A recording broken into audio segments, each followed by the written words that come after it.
Well, good evening, everyone. Tylord here with 10 spooky games from 10 different spooky consoles I'm going to share with you today. I hope you don't die of fright. Was that a good Vincent Price or no? Okay, I can't keep up with that. I'll get a little closer here. Tylord here. I'm going to share 10 spooky games, 10 horror themed games, Halloween themed games for the Halloween season. It's not too late. 5 or 6 days until Halloween, so you can get through all these 10 games before Halloween. I don't know if that's not scary. I don't want any part of scary. You know what's also scary? Look at my hat. Sanctum Starktorum, the hat. Got that from my buddy Stark.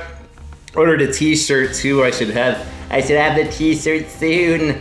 I'm getting too hyped up and happy. I'm supposed to be scary and spooky. I'm getting a spooky t-shirt, Sanctum Starktorum themed. I'll share that on my next pickup video.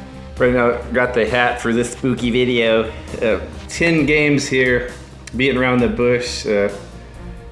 Halloween's coming up, spooky. I know it's dark in here. I got a blue shirt and blue lights. I don't know, there's actually a Christmas light here, but I just thought that's all I could do for spooky.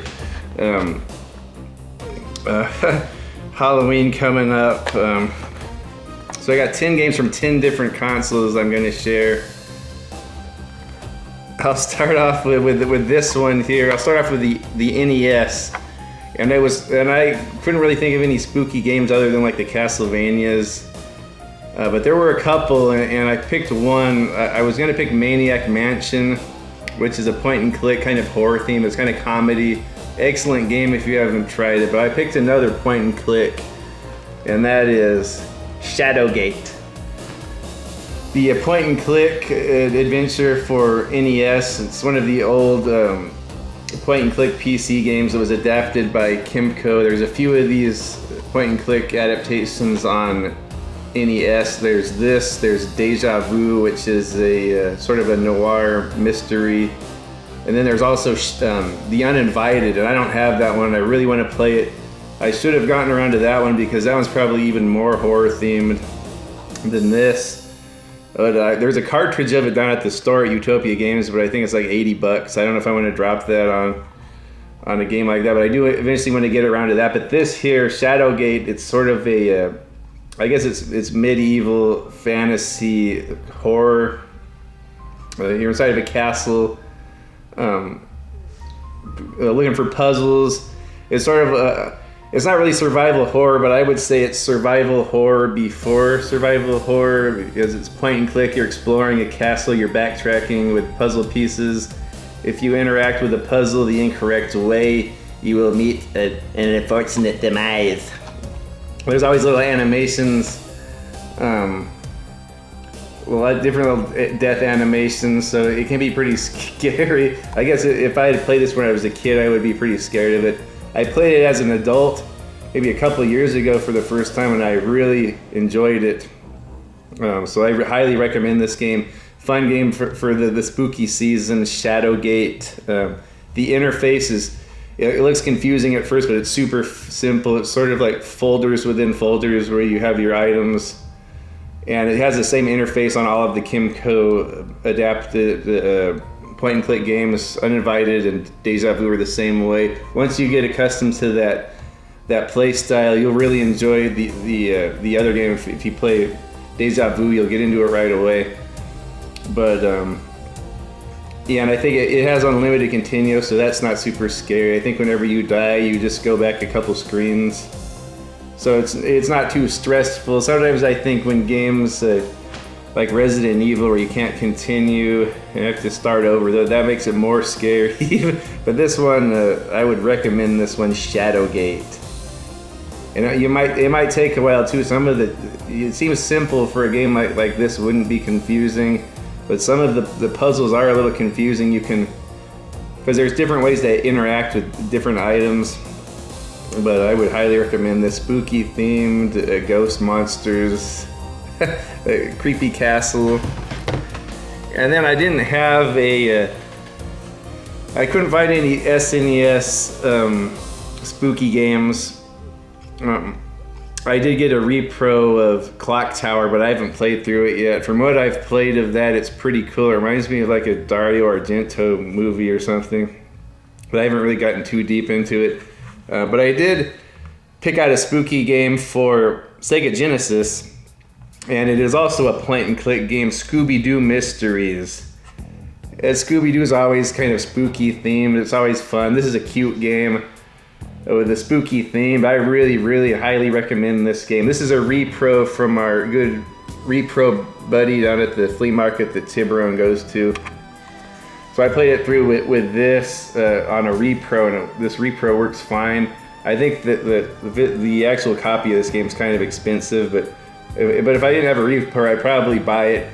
It's just a great experience to play this on a CRT with an original Genesis hardware. Really impressive game for back then. It's an animated point and click. You see the characters walking around the screen. Shaggy, you play as Shaggy and Scooby. There's two different story campaigns, I guess you could say. This one is at a spooky ski lodge. One of them's at a spooky amusement park. And I don't know if they're based on television, certain television episodes or not, but it feels like an episode of Scooby-Doo. It's got all the gang in there. They help you out. Pretty much it's typical point and click. Find an item to unlock more areas. There's always a little mystery you have to solve in every game. There's a lot of comedy. The animation's excellent. There's the typical Scooby-Doo corridor scene at one point where Scooby and Shaggy are being chased by a monster through all the doors in the corridor. They're coming out of one door, or going in one door, coming out the other. Great stuff like that. This is a super fun game. It mixes it up with different little games inside of each campaign. But I was going to say that the graphics are quite amazing. They're 2D sprites, but as they get closer to the screen, they get bigger. From your perspective, looking at them on the board, if they walk towards you, they'll get bigger. And if they walk further back, they'll get smaller. They're animated super well too. They're walking animations. And they're not 3D, they're just 2D sprites, so it's sort of like how they did it with the Resident Evil on Game Boy, the one that never was released. They did it on Alone in the Dark on Game Boy, that type of thing, but this is really nice, clean graphics. It almost looks like the cartoon. Super impressed with this game. I spent a lot of time on this, I enjoyed it. Scooby-Doo Mysteries for you. And then I guess we'll move on to Nintendo 64. There's quite a few spooky games I like on N64 that I would recommend, but I'll concentrate on just one. I was gonna say Resident Evil 2 on N64 is probably my favorite port of that game. So that would be good. Nightmare Creatures is another good one. It sort of reminds me of Doom, but like more of a hack and slash, like third person. It's sort of kind of like laid out like Doom. And then what was the other one? Oh, Shadow Man. I should have picked that one. Shadow Man's an excellent like Metroid style game. A really creepy theme, sort of voodoo. You're gonna like this alternate death world. It's very, very creepy. You can go back and forth. I just find that game very, very eerie and unsettling in some areas, but it's a really fun game. Anyway, I'm talking too much about the game. I'm not even going to share. Castlevania, I guess you would call it Castlevania 64. Always heard nothing but bad things about this game.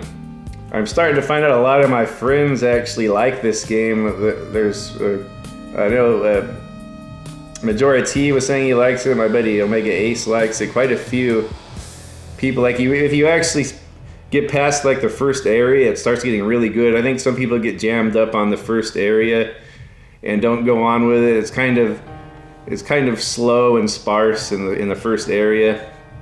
But once you get into this game, it gets really good, really challenging too. Even that first area is pretty cool. Like you fight a giant bone skeleton monster. I think it's like a dog. The bosses in this are pretty darn cool.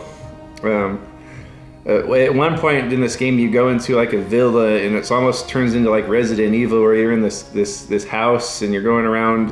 The pace kind of slows down, and you're backtracking in this house, and then you go through this hedge maze, and there's this Frankenstein monster with with chainsaw hands chasing after you. It's pretty scary.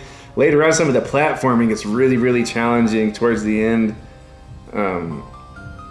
There's a merchant you can buy upgrades from, but I wouldn't buy too much if it kind of trolls you if you buy too much from them.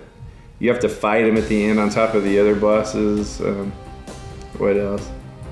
There's 2 different characters you can play as. I played as the boy. I think his name's Reinhardt, and then there's a little girl too. That I guess it's easier with her. She shoots projectiles. Very fun game. I had a good time with this. And I know there's a newer version slash sequel of this, so I kind of want to get maybe a repro of that one. Castlevania, though, move on to some portable games. Is it scary to play on portable games? Okay, so Resident Evil Gaiden for Game Boy. Another one like I didn't really hear many good things about.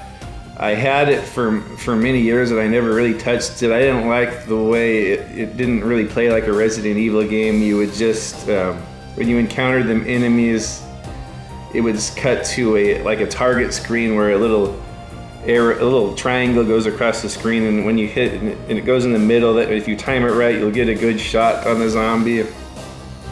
Or if you don't have any bullets, you would use your knife. The zombie is sort of in first person; they kind of get closer to you. So I wasn't really crazy about that, but once I just sort of accepted that and played it, I actually enjoyed it. It actually had a fun little story. By the end, it felt like I was playing a Resident Evil game. After I became accustomed to the combat system, going around that you're in which has been done again in other Resident Evil games. You're in like a cruise ship. I think didn't they also do that in Outbreak? No, Dead Aim and Revelations. But you're and you get to play as Barry and Leon, so you get to play as some cool Resident Evil characters. I thought it was a fun little story. I would recommend saving a lot, and then maybe like if you have a good run with an encounter, maybe save it after that, and then if you have a bad run, don't save it and try again. I think that's how I got through it, because it was kind of a struggle towards the beginning. So Resident Evil Gaiden, it's been a long time since I played this, but I played it maybe 20 years ago and played it in my car at break time at work, and I got through it. I really enjoyed it. And then speaking of portable games, I was always looking forward to that 8-bit port of Resident Evil on Game Boy Color, but it was never released. But eventually we got Resident Evil Deadly Silence on Silent but Deadly Silence on Nintendo DS. And you know, I love Resident Evil 1. It's one of my favorite games ever. I was almost going to share that on PS1, but I thought I would talk about it on this. Resident Evil DS, Deadly Silence. Probably the best version of Resident Evil 1 there is. The same exact map, the same exact gameplay. Everything's the same, but it's been improved. The character models look a lot better. Now this is the original version, mind you, not the remake, so it's sort of like a remaster of the original version. What I like about it is this is post Resident Evil 4, so they added a quick turnaround in this, which makes the games a lot easier to escape and dodge. They added a knife always equipped, so whenever you press the L button, you can equip the knife. The knife does not take up inventory. You can have with your 2 screens, you have the map already always accessible on the bottom. You can always see the map, so that makes it interesting. There's there's a new campaign where you can slash at the screen. Like there's added content where it's first person and you can slash at the zombies as they come by you with your knife. We put the stylus across the screen. Yeah, I would say this is the best version of Resident Evil 1. Too bad it's only on Nintendo DS. Of course, it has to be. But yeah, and the other thing is you can skip the cutscenes, so you can easily beat this under 3 hours with Chris. I got the rocket launcher with Chris and Jill. It's hard on the old version because the cutscenes count and they take up so much time. But this one, you can even skip the door animations, the loading screens, because it doesn't apply to this game. It's a cartridge, so the door's opening, you can skip it. So you can get through this game a lot faster. Highly recommend this game. If you've never played Resident Evil, play it on anything, but especially play it on DS if you have it. I think this is starting to get a little hard to find, but I would highly recommend it. I noticed our buddy Omega Ace for the first time is playing a OG Resident Evil, and I can tell he's enjoying it. I think it's a timeless game. I guess I'll move on to one more portable thing. This is kind of from a newer system, but for a Nintendo Switch. This originally came out on Xbox 360, and it was also on PlayStation 3, but I played it on Nintendo DS, and that's Deadly Premonition. This is Deadly Premonition Origins. Oh man, this is a great game. It's weird and janky and weird, awkward and bizarre, but it's so good. It's really hard to explain how fun this game is. It's like a mixture of like Shenmue, Grand Theft Auto, Resident Evil 4, and Twin Peaks, and those are all things I love. Yeah, it's set in this little town up in northwest United States, probably close to where Twin Peaks would be. I think it's in Washington. It's called Greenvale. This little town, and there's weird, quirky characters in this city. So it's kind of cool that it sort of has the Shenmue mechanic. You can go around and talk to all the weird, quirky characters, sort of like Twin Peaks. There's a girl that's been murdered, and you're an FBI agent, similar to Kyle MacLachlan from Twin Peaks. Weird supernatural stuff is going on around this murder. Very, very reminiscent of Twin Peaks. I'm sure the developer was inspired by Twin Peaks. I think he was a big fan. The main guy is sort of like Kyle MacLachlan. His name was Francis York Morgan. Francis York Morgan. I really like this character. From playing all these games where there's always some moping, brooding protagonist, it's a breath of fresh air to have a guy like this. He's always polite and nice to everyone. The people in the town, if they're mean to him, he's not mean back to them. He just tries to figure out, tries to understand why they would be that way to him. And he's like, well, I kind of understand why they would feel that way. but he's a big movie buff, so he's always talking about movies. He has an imaginary friend. It's his like alternate personality. He's always talking to him when you're driving around in the car, and he's always talking about movies.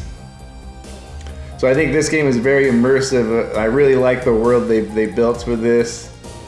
Almost like a Five Below Twin Peaks or Dollar Store Twin Peaks, but really, really good. The fighting mechanic, you usually go to this alternate like world, sort of like Silent Hill, and that's usually the only time you ever fight. And the control on the original version was just like Resident Evil 4. This one has the dual sticks, so it's more like the newer Resident Evils. But yeah, really fun game. It has a day and night cycle. You have to stay at this hotel. There's so many funny little characters in this. If you don't wash, you get stinky and flies start buzzing around you, so you gotta take a shower. Oh yeah, great game. Very spooky. Spooky too. I didn't even get to that yet. It revolves around a murder. Every time you go to a crime scene, eventually it'll go to a different, like, alternate reality, sort of like Silent Hill. There'll be creepy zombies and monsters. I hope I did that game justice. Okay, now we'll go on to PlayStation 1. Wow, this game is good. I don't have the original case, but Silent Hill. Look at this. Oh, and this is the one I just had signed by a bunch of the voice actors. Oh, yeah. At the Roseville Game Expo. But yeah, Silent Hill. So this is a game I'd always owned it, and I would never play it too much. Like I would get into it and I'd get stuck. And then I ended up just playing Silent Hill 2, and that was my favorite one. I would only play that. I'd play like every year I'd play Silent Hill 2. But might get to that later. But this one, I didn't play it for years until a couple of years ago. Omega Ace had his Halloween contest where you have to beat a spooky game. And I go, I'm just going to put my nose to the grindstone and beat this game. It's probably going to be a chore and I won't like it. But you know what? It's not a chore. It's a really, really good game. Really, really spooky too. But some of the areas in this are super unsettling.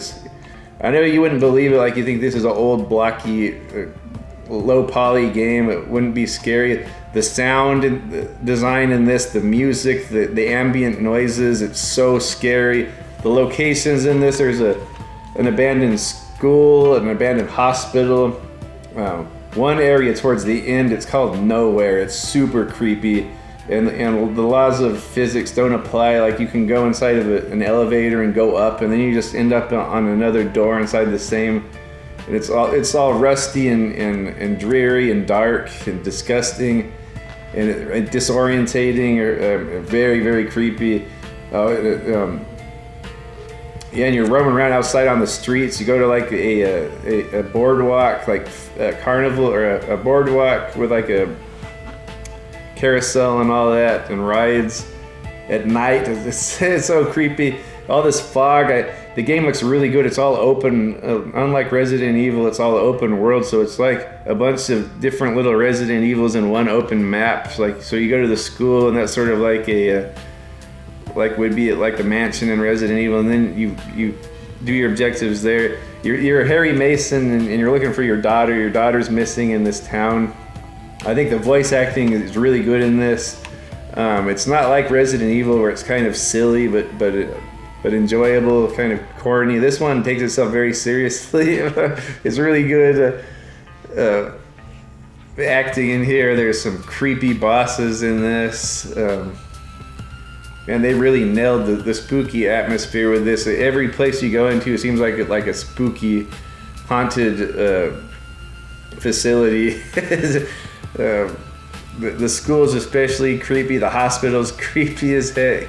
Even outside, like you're safe nowhere. Nowhere in this game do you feel safe. Excellent stuff, though. That's about it. Okay, let's move on to the PlayStation 2.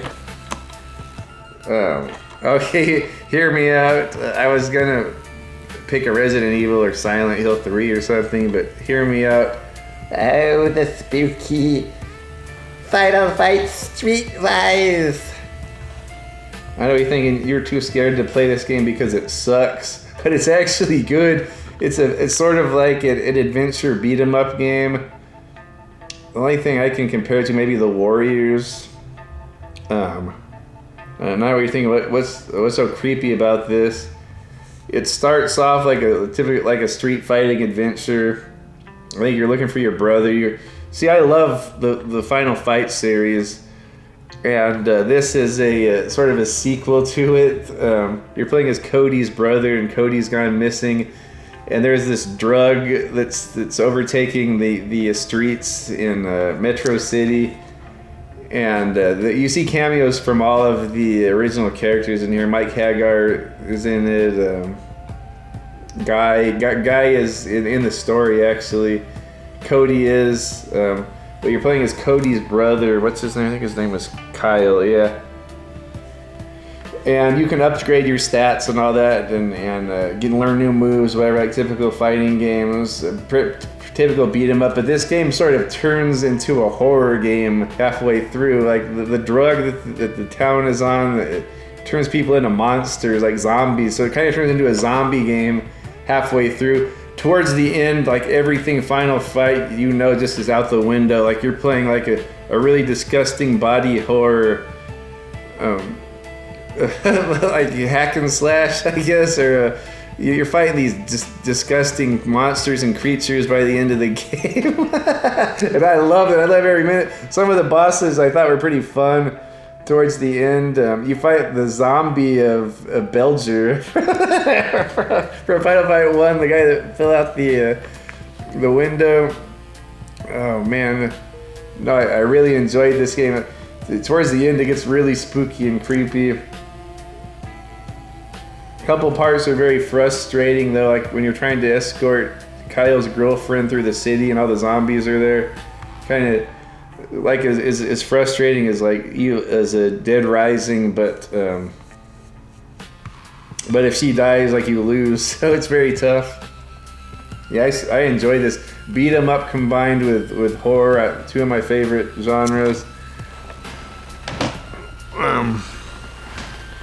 And then the old Xbox, and I already mentioned this game. I couldn't skip it. Silent Hill 2, one of my favorite games of all time. After playing 1, I don't know if I still like this better. I think I do. But this is a game I usually go back to and play once a year. I haven't played it this year, but usually I put it up different enough time between it where I kind of forget a little bit, so it's a little bit new to me every time I play it, or like I kind of forget the puzzles. Yeah, I play this game like once a year, once every 2 years, and every time I enjoy it. I think it's probably the best story in any video game, and it's kind of hard to follow. Like you don't really know what's going on, but I did read the novelization of this online, and what I kind of thought about what was going on actually is what the novelization said.